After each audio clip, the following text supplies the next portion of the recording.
حال ہی میں Delhi high court نے ہندوستان میں یونیفارم سول کوڈ کا مطالبہ کرتے ہوئے مرکزی حکومت سے ضروری اقدامات اٹھانے کو کہا ہے۔ دہلی ہائی کورٹ نے ملک میں یونیفارم سول کوڈ کے نفاذ کی حمایت کی ہے۔ یونیفارم سول کوڈ میں شادیاں، طلاق، جانشینی اور تمام ہندوستانی کے لیے اپنایا جانے والے قوانین کا ایک مشترکہ مجموعہ شامل ہے۔ اس طرح کا ضابطہ قائم کرنا بھارتیہ جنتا پارٹی کے ایجنڈے پر طویل عرصے سے ہے۔ یہ 2019 کے عام انتخابات کے اپنے منشور میں بھی تھا۔ اس سے متعلق آل انڈیا امامز کونسل کے رہنما مولانا معظم نے کہا ہے کہ یہ ہندوستانی دستور کی دفعہ 44 کی غلط تشریح کر کے عوام کی مذہبی آزادی کو چھیننے کی سازش ہے۔ تو یونیفارم سول کوڈ دلی ہائی کورٹ کا بیان برہمنیت سے متاثر دفعہ 44 کی غلط تشریح کر کے عوام کی مذہبی آزادی چھیننے کی چال چل رہی ہے، تو لہٰذا ایک سازش کے تحت لگ رہا ہے۔ اور یونیفارم سول کوڈ کا مطلب دستوری حقوق سے متعلق تمام رہنمائی اصول کو یکساں تحفظ ہے۔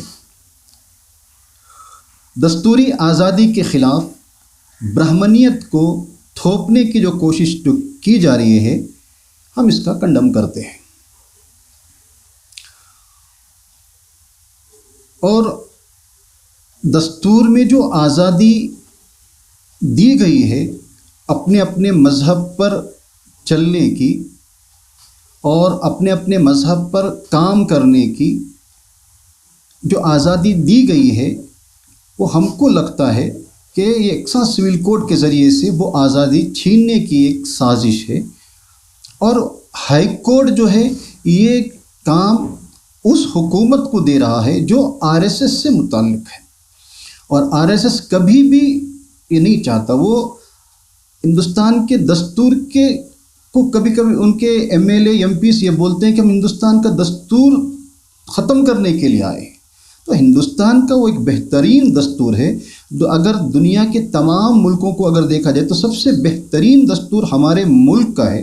جب اس دستور کے اندر ہر ایک چیز کی جب آزادی دی گئی ہے، ہر ایک چیز، ہر ایک مذہب کو، ہر ایک قوم کو اپنے اپنے شریعت پر، اپنے اپنے مذہب پر چلنے کی آزادی دی گئی ہے، وہ آرام سے چل رہے ہیں، تو ایسے وقت میں ایک اچانک ہائی کورٹ کو یہ سوچ لانے کی وجہ کیا تھی؟